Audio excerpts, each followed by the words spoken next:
کتنا فیصد کا آپ نے 200 روپیہ، تو 85 بچے فیس دے رہے ہیں تو 200 روپیہ کتنا ہو جائے گا؟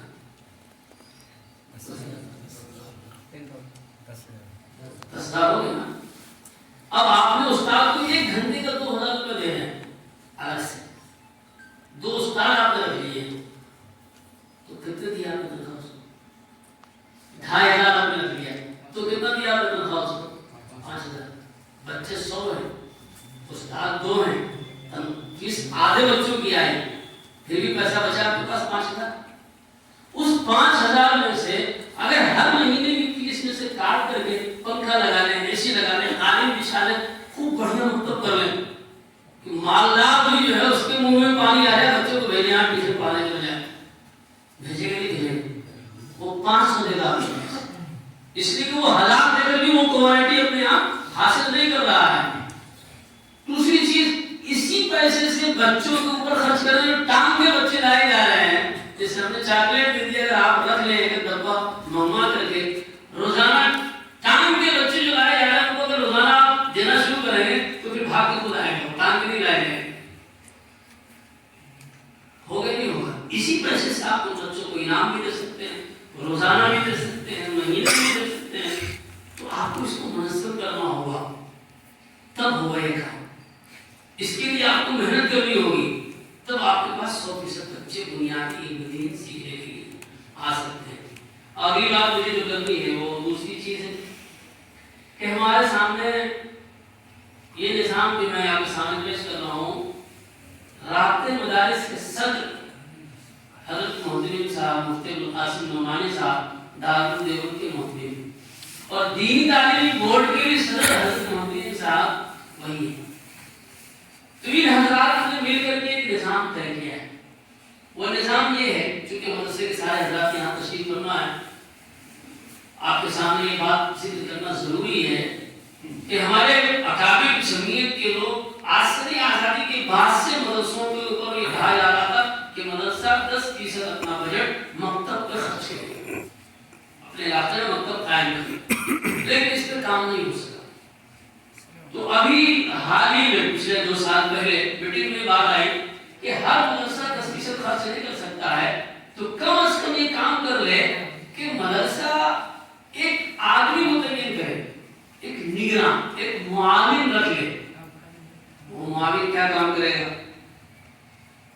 وہ معاون پڑھانے کے لیے نہ رکھے، وہ معاون یہ کام کرے کہ محلہ جو آس پاس آپ کا گاؤں ہے، 5 کلومیٹر کا آپ کا ایریا ہوگا، 10 کلومیٹر کا ایریا ہوگا، 2-4 بستیاں ہوگی، تو ان 2-4 بستیوں میں، 2-4 گاؤں میں جو مسجد ہے، مکتب ہے، اگر ہے مکتب تو اس کو منظم کرے، اور نہیں ہے مکتب تو منظم مکتب قائم کرے، اور اس گاؤں کے 100% بچوں کو مکتب سے جوڑنے کی فکر ہے۔ یہ اس نگراں کا کام ہوگا، اس معاون کا کام ہوگا۔ اب ظاہر سی بات ہے کہ ہر معاون جس کو آپ نے رکھا ہے اس کے اندر صلاحیت نہیں ہے، تو طے کیا ہے جمعیت علماء ہند دینی تعلیمی بورڈ نے، محترم دارالعلوم دیوبند نے، کہ ہم اس کو ٹریننگ دیں گے کہ وہ آدمی اس محلے میں کیسے کام کرے گا، والدین سے کیسے بات کرے گا، مسجد کمیٹی سے کیسے بات کرے گا، محلے والوں سے کیسے بات کرے گا، وہ کس طرح لوگوں کو آمادہ کرے گا، کیسے منظم مکتب قائم کرے گا، یہ اس کا کام ہوگا۔ اور اگلی بات، جو بھی مدرسہ اپنے مدرسے کی جانب سے ایک معاون رکھے گا تو مانا جائے گا کہ وہ مدرسہ منظم مکتب کے نظام سے جڑا ہوا ہے۔ اب اسی مدرسے کو ہم جمعیت سے تصدیق نامہ جاری کریں گے، ورنہ نہیں کریں گے۔ چنانچہ آپ کو تصدیق نامہ لینا ہے جمعیت کا، آپ آن لائن تصدیق نامہ بھریں گے تو نیچے میں 2 فارم نظر آئے گا، ایک الحاق فارم ہے اور اس کے نیچے میں تصدیق نامہ کا فارم ہے۔ تصدیق نامہ فارم بھر کر کے لوگ پریشان ہیں، مجھے فون کرتے ہیں، اس میں میرا نمبر لگا ہوا ہے کہ میں کیا کروں، میں اگر آپ کے ذمہ مکتب ہے تو ملے گا، نہیں تو ہم معذرت خواہ ہیں، ہم نہیں دلوا سکتے۔ آپ بات کر لیجیے مولانا محمد مدنی صاحب سے، اور میں کوئی ایسی بات نہیں کر رہا ہوں، ہمارے حضرت کے مدرسے کو بھی تصدیق نامہ نہیں ملا مدرسہ دنیا سبلپور کو، صرف اسی وجہ سے آپ کا اگر کوئی معلم طے ہو گیا ہے اس کام کے لیے، ہم نے اس کو ٹریننگ دی ہے، اب آپ محنت کر رہے ہیں، چلو آپ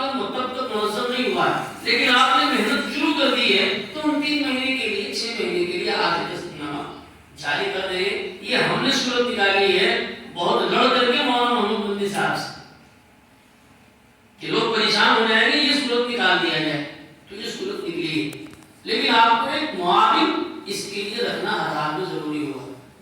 چنانچہ یو پی، ہریانہ، پنجاب ان علاقوں سے 650 مدرسے نے اپنا معاون دلی دفتر بھیج کر کے ٹرین کرا لیا ہے، اور ان میں سے لگ بھگ 150-200 کام پہ لگ گئے ہیں۔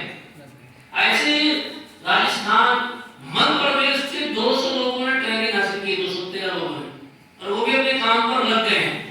لیکن بدقسمتی یہ ہے کہ بہار سے اب تک 4-5 لوگ ٹرین ہوئے ہیں اور کسی مدرسے نے اب تک دیا نہیں ہے۔ تصدیق نامے کے لیے سب کا فون آ رہا ہے، لہذا آپ کو ہم بتا رہے ہیں، آپ اپنے ذریعے سے دوسروں تک پہنچا دیجئے کہ جب تک اس نظام سے نہیں جڑیں گے، تصدیق نامہ آپ کو لینا ہے تو نظام سے جڑنا ہوگا۔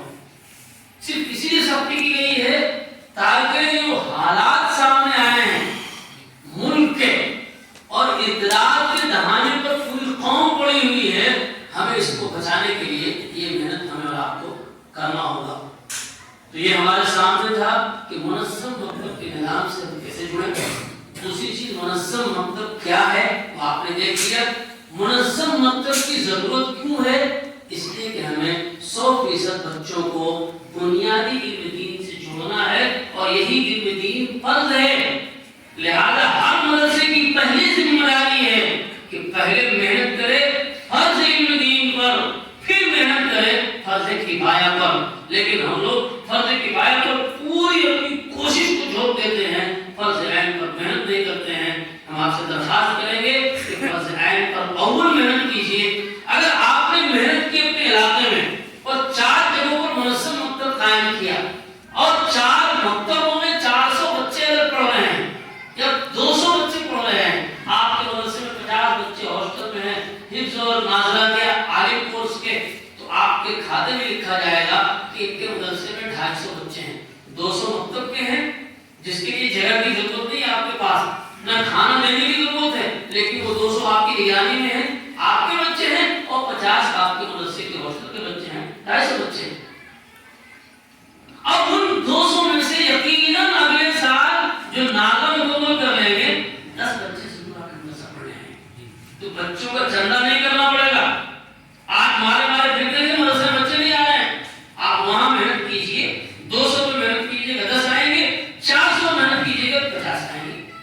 محنت تو کیجئے، بنیادی علم پر محنت کیجئے، اساتذہ کو ٹرین کیجئے، بلا ٹرین اساتذہ کو مت رکھیے، چاہے اس کے لیے کچھ بھی کرنا پڑے، اور ٹرین استاد کو رکھنے کے لیے چاہے آپ کو تنخواہ زیادہ دینی پڑے، بچوں کے ایمان اور ان کے مستقبل کا فکر کیجئے، اساتذہ کو ٹرین کرائیے، یا ٹرین اپنے ہاں کرائیے کہ بھیج کر کرائیے، لیکن کرائیے، اور اساتذہ کو بھی چاہیے کہ ہم اس کو فالو کریں، اس نظام کو اپنے یہاں لاگو کریں، اور نظام کے تحت مکتب چلائیں، مدرسہ چلائیں۔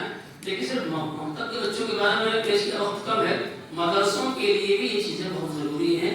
بچوں کے ساتھ مار ہے، پیاری ہے، گالی گلوج ہے۔ ہمارا ایک پریزنٹیشن ہے علم نفسیات، اور علم نفسیات کے بارے میں کچھ نہیں بولوں گا، صرف 2 منٹ میں اپنی بات ختم کرتا ہوں۔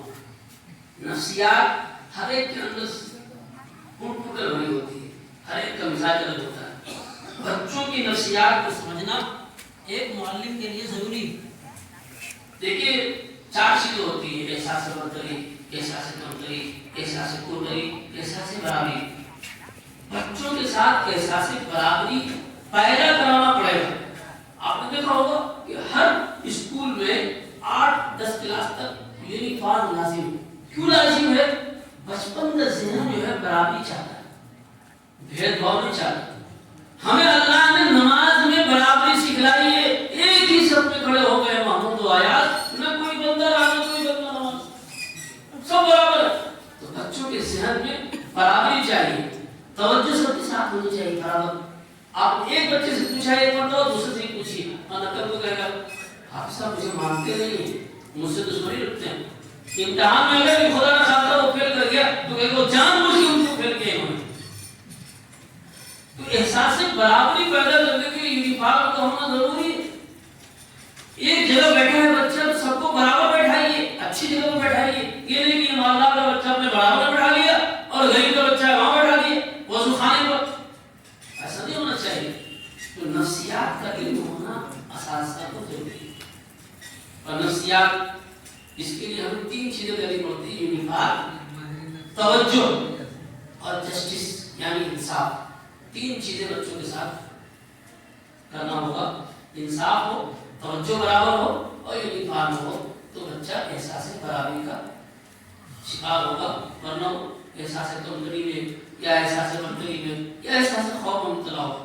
دیکھیے ہم لوگ بھی بچوں کو بار بار کہتے ہیں تم پڑھ نہیں سکتے، تم بیوقوف آدمی ہو. تو بار بار بولنے سے اس کے اندر احساس کمتری پیدا ہوتی ہے یا احساس خوف، 2 چیز پیدا ہوگا. اگر احساس خوف پیدا ہو گیا تو بچہ باہر نکل کر آپ کو گالی دے گا، برائی کرے گا. اور احساس کمتری ہو گیا پیدا تو کہتا ہے میں پڑھ نہیں سکتا تو کیا کروں یہاں بیٹھ کے، چلو میں کام کروں گا، چھوڑ دیتا. تو اساتذہ کو علم نفسیات کا علم ہونا ضروری ہے. اللہ تعالیٰ ہمیں اور آپ کو ان تمام نظام کے تحت اپنے مدرسے کو چلانے کی توفیق عطا فرمائے.